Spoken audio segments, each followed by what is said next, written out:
So what happens when a world leader issues a 48-hour ultimatum and threatens hell? It's a pretty intense question, right? Well, today we're going to break down a commentary that tackles exactly that, plus a really surprising jobs report, and even a potential constitutional showdown over NATO. So yeah, let's jump right in.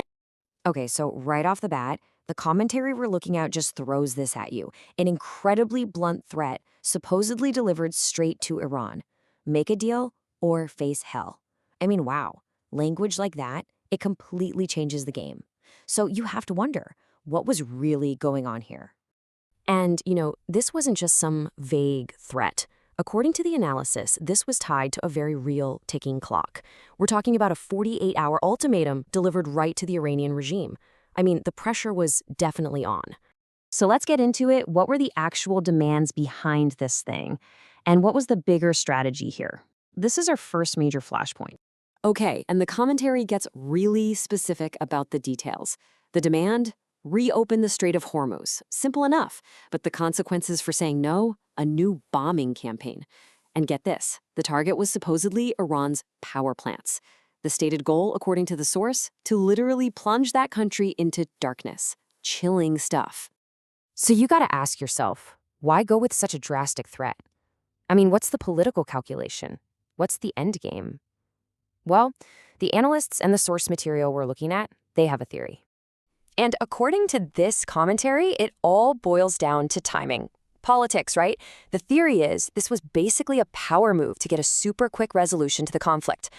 Clear the decks before the midterm elections. A fast, decisive win for the folks back home. Now, this whole idea of, challenging the way things are normally done, it's not just about foreign policy. The analysis we're breaking down shows it extends right to the home front. Which brings us to our second big topic, a really surprising economic report that tells a pretty interesting story. So at first glance, the latest jobs data looked great. It was called very positive, and it even surprised the market somewhat. But the analyst we're following says, hold on a second. You got to look a little closer, beyond just that main number. And here's where it gets interesting. The report shows this really fascinating split. You had private sector jobs going up, but at the same time, federal government jobs were going down. Now, you might think that's a mixed bag, but the commentator argues it's actually a double win. The thinking is that a smaller federal workforce is in and of itself a good thing. All right, on to our third and final topic. And folks, this one is a big deal. We're talking about a direct challenge to what's basically been the foundation of Western security for decades, the NATO alliance. So to set the stage for this, the commentator brings up this little anecdote. Apparently, the New York Times had to issue a correction about what NATO even stands for. They'd called it the North American Treaty Organization. And the point being made is, if the people defending the alliance can't even get the name right, how well do they really understand what they're defending? And that whole story leads right to the massive central question here. Can a U.S. president just pull the country out of NATO? All on their own? Is that even a power a president has? Because, see, this isn't just a policy debate. We're talking about a potential constitutional firestorm. So let's dig into the legal battle that's been brewing. So check this out. You've basically got two powerful forces heading straight for each other. On one side, back in 2020, you have the Office of Legal Counsel saying, yep, the president can withdraw from treaties. But then, on the other side, in 2023, Congress steps in and passes a law that says, not so fast, you need our approval to leave NATO.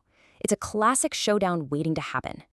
And, well, there you have it. The analysis is crystal clear. These two totally opposite legal positions create the perfect setup for a massive constitutional conflict with Congress if a president ever actually tried to pull the U.S. out. It's the White House's legal opinion versus an actual law passed by Congress. A real standoff. But hold on. What if there's a way around this big constitutional fight? The analyst brings up another possibility. A different kind of strategy. You could just stay in NATO, officially, but then downgrade its importance in U.S. foreign policy, give it fewer resources. Basically, quiet quitting the alliance without ever formally leaving. So let's step back for a second. We've talked about a threat of war with Iran, a weirdly positive jobs report, and a major challenge to a 70-year-old alliance. Are these just three separate things happening, or is there something bigger connecting them all? Let's try and see the big picture. And what the commentary suggests is that, no, these are not random at all. They're all pieces of the same puzzle. They're part of a consistent pattern of just challenging the established norms. Doesn't matter if it's foreign policy, the economy, or our oldest alliances. It's all about disruption. And this all leads us to the fundamental question that this commentary leaves us with. Is this a decisive new style of leadership, one that breaks the old rules to get things done? Or are we watching our political and constitutional guardrails being pushed to their absolute breaking point? The commentary lays out all the pieces and lets you decide. What do you think?